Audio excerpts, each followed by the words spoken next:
Programme Les Créas, épisode 31, les obligations légales, le côté pas sexy de l'entrepreneuriat. Ce podcast est soutenu par la chaîne Un vaut mieux que zéro. Hola bella créa, on va parler du sujet préféré de personne. Les obligations légales, les syndicats, les médiateurs, les CGV, les RGPD, bref, tout ce qui te donne envie de couper cet épisode au profit d'un bon vieux son de Bob Marley et tout le déni qui irait dans cette danse en rythme.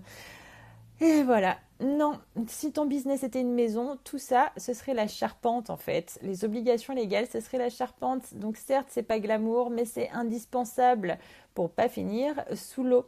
Parce qu'un business sans structure légale, c'est un château de sable beau à regarder, mais il s'effondre au premier coup de vent ou à la première vague qui passe par là. On l'a toute eu. La fameuse phrase « Je suis petite, j'ai pas besoin de tout ça pour l'instant » ou encore « De toute façon, j'ai pas encore de litige ». Super. Ou encore, le RGPD, c'est pour les grosses boîtes. Mhm. Je te dis non. Tu n'as pas besoin d'être une multinationale pour avoir des obligations légales. Tu en as dès que tu vends, dès que tu factures, tu es une entreprise. Et si tu factures, eh bien, tu traites des données. Et dès que tu as une cliente, en fait, bref, point, à la ligne. Tu as une entreprise, tu as des obligations légales. Même en micro-entreprise, tu as des obligations légales. En micro-entreprise, tu restes une entreprise. Tu es chef d'entreprise, tu as des obligations légales. C'est pas une mauvaise nouvelle, bien au contraire. Parce qu'en plus, c'est ce qui te rend crédible, professionnel, qui te protège. C'est la meilleure nouvelle de la journée pour toi.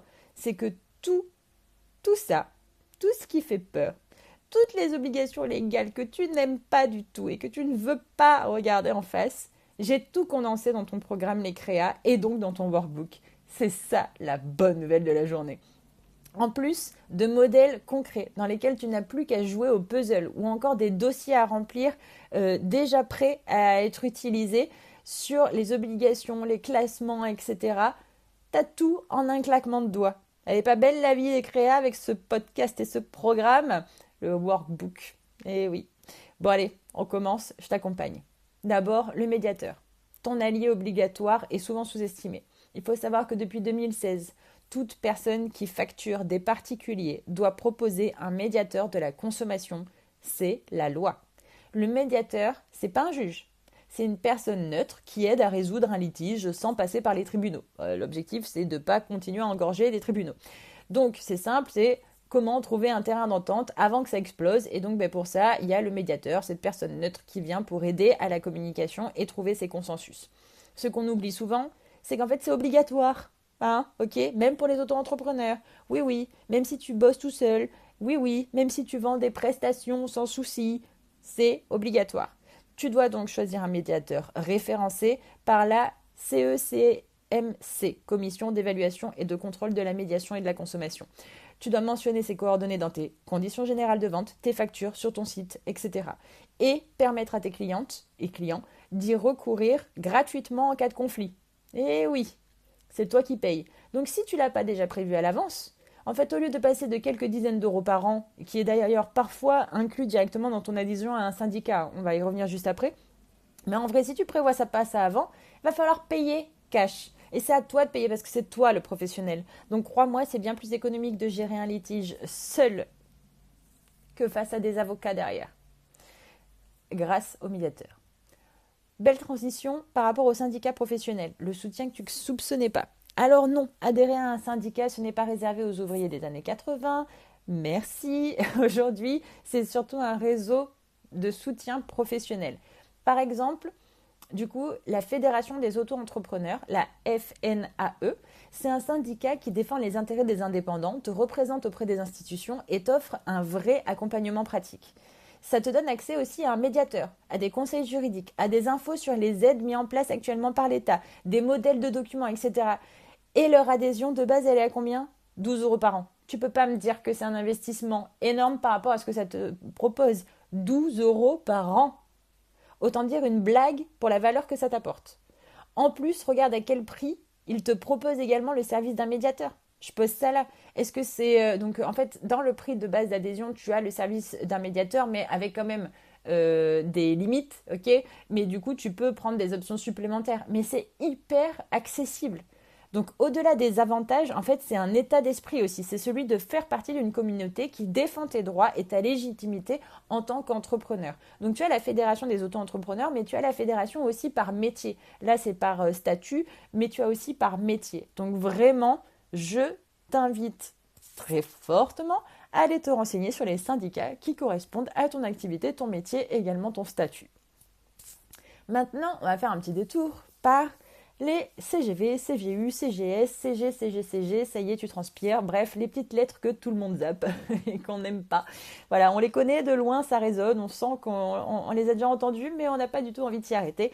Les fameuses mentions qu'on colle à la fin d'un site, par exemple, qu'on met sur un devis, qu'on attache à une facture, etc., sans jamais les lire ni vraiment les comprendre. Bon, c'est parti. Attention. Les conditions générales de vente ne sont pas un détail administratif, elles sont obligatoires si tu vends à des particuliers. Si tu vends à des professionnels, je te le conseille vivement. Petite parenthèse fermée. Les conditions générales de vente, elles précisent ce que tu vends, à quel prix, comment se passent les paiements, les retours, les délais et ce qui se passe en cas de litige. Ok ? Alors que les conditions générales de service, c'est ce qui concerne les prestations. Conditions générales de vente, conditions générales de service. C'est par rapport à une prestation de service, donc c'est aussi obligatoire si tu vends à des particuliers. Je reviens sur la petite parenthèse que je t'avais donnée juste avant. CGV et CGS ne sont pas obligatoires entre professionnels. Toutefois, je te le conseille vivement, car sinon tu seras toujours perdant en cas de litige.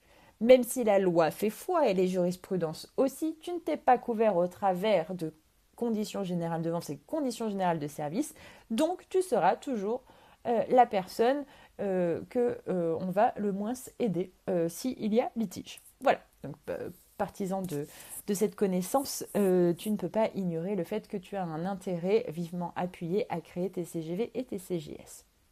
Enfin, les CGU, conditions générales d'utilisation, c'est le troisième qu'on oublie souvent. En fait, c'est ce qui va encadrer l'usage, par exemple, d'un site, d'un produit, d'un espace client, par exemple, sur une appli, etc. En fait, c'est important d'avoir des conditions générales d'utilisation pour dire aux gens ce qu'ils ont le droit de faire ou non au sein de ce service, de cet espace qui leur est ouvert. Et tu sais quoi, ces documents, ce sont des contrats invisibles, mais ils protègent, en fait, je dis des contrats invisibles parce qu'on les rend invisibles vu qu'on n'y porte pas grande attention. Mais en réalité, ils te protègent toi autant que ton client.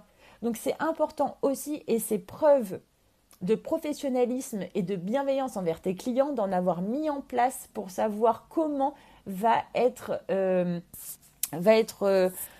traiter en fait la relation avec ton client, le contrat que tu vas mettre en place avec lui, donc ce que tu vas lui apporter aussi. C'est aussi une protection autant pour toi que pour lui. Parce que sans eux, tout est interprétable en fait. Et quand il y a un flou, dis-toi bien que s'il y a flou, c'est toi qui payes. Toujours. Dans ton workbook du programme Les Créas, tu as les CGV, les CGS et les CGU pour plusieurs types d'activités. Et je te conseille, comme toujours, de tout lire car premièrement, ça nourrit ta culture entrepreneuriale et aussi en tant que consommateur à titre privé, c'est hyper intéressant. Et cela te permet aussi de sélectionner les articles qui correspondent à ce que tu souhaites, à ce que tu souhaiterais intégrer dans ta relation justement contractuelle et ta relation commerciale avec tes clients, ce dont tu as besoin et ce qui est lié aussi à ton activité. C'est une première base de travail, bien sûr. Ce support ne remplace pas le conseil d'un juriste ou d'un avocat d'affaires, mais ça te permet d'avoir des bases. Je t'ai également expliqué dans le workbook les solutions qui s'offrent à toi pour diffuser et mettre à disposition ces documents. Parce qu'effectivement, tu as une obligation de pouvoir mettre à disposition ces documents à toutes les personnes qui le souhaiteraient. Et parce que ma bonté n'a pas de limite, j'ai fait pareil pour des contrats de partenariat commerciaux à partir desquels tu peux t'inspirer pour travailler avec d'autres indépendants ou encore travailler avec des apporteurs d'affaires, donc faire un contrat d'apporteur d'affaires ou encore faire un contrat de partenariat pour des communications communes, etc. Rédige toujours ce que tu fais à travers des contrats. Pourquoi je te dis ça? Parce que se serrer la main, c'est bien beau, mais être capable d'écrire noir sur blanc ses engagements, c'est la réalité et c'est le fait aussi de s'investir pour de vrai, en fait, prouver sa légitimité, prouver que au-delà de belles paroles, on est quelqu'un qui fait ce que nous disons. Certes, nous sommes des choux dans un monde de choux, mais pas des pigeons. On est des professionnels, donc on écrit nos engagements comme des professionnels. Je me souviens d'une photographe indépendante. Elle faisait tout à la confiance. Donc, pas de contrat, pas de CGV, pas de médiateur, rien. Vous allez... Enfin, voilà. On est dans la création, on est créatif, on est artistique, tout ça. Confiance. Puis un jour, une cliente conteste une prestation et refuse de payer. Elle dit, voilà, moi je veux négocier parce que, voilà, ce que vous avez fait, ça me plaît pas forcément. Et donc, voilà, puis il n'y a aucun écrit, donc moi je suis désolée, je vais pas payer ça. Résultat, elle, à la base, elle a facturé 900 €. Bah ouais, mais il n'y a aucun document écrit, il n'y a pas de devis, il n'y a pas de conditions générales, donc du coup, il n'y a pas de délai de rétractation, il y a rien en fait, il n'y a aucun process qui régule et qui explique comment on va interagir dans la relation s'il se passe ceci ou cela entre nous. Il n'y a aucune base. Donc, qu'est-ce qu'elle a fait depuis? Les 900 € sont envolés, elle n'a jamais pu les récupérer, hein. Juste une énorme claque émotionnelle et puis 900 € qu'elle n'aura pas encaissé. Et puis depuis, bizarrement, elle a fait rédiger des CGV, elle a souscrit à une RC Pro, puis elle a adhéré à la FNAE.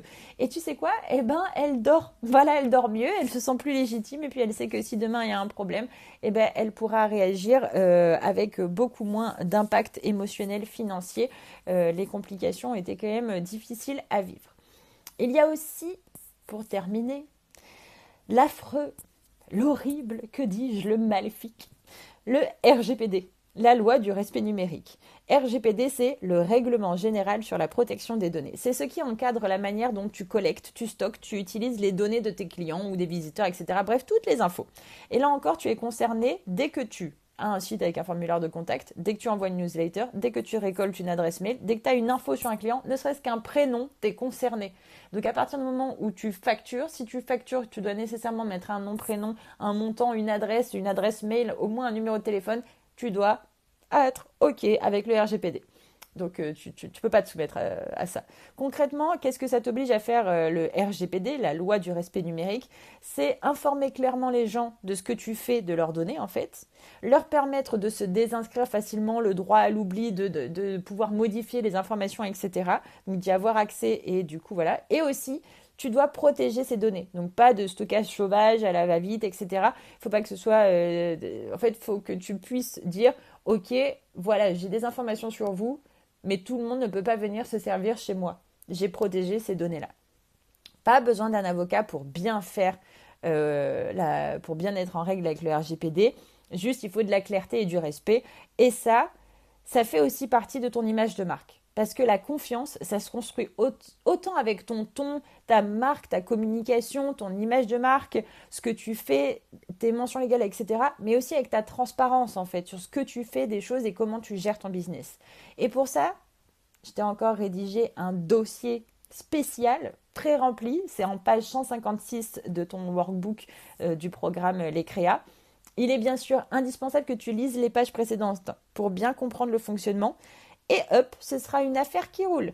Remplie et tu as ton dossier RGPD pré-rédigé. C'est une bonne base de travail. Ainsi, tu n'auras plus qu'à vérifier si tu dois ajouter certains éléments ou non en fonction de ton activité spécifiquement et de ton traitement spécifique des données si tu as des particularités. Mais sinon, tu as là une bonne base de travail qui fait 90% du job.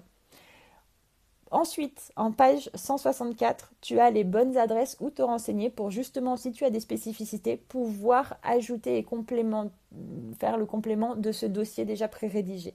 Ne me remercie pas, remercie-toi toi-même de t'être fait le cadeau d'avoir pris le programme Les Créas avec les workbooks associés. Ce que tout ça dit de ton niveau de business, une entrepreneur qui a ses CGV, son médiateur, sa conformité RGPD, son assurance. Ce n'est pas un control freak, c'est une pro. C'est une femme qui construit son activité pour durer, qui protège son travail, qui protège son temps, son argent et ses clients. Et ça, c'est une vraie posture de chef d'entreprise. C'est aussi ce qui te permet d'évoluer sereinement.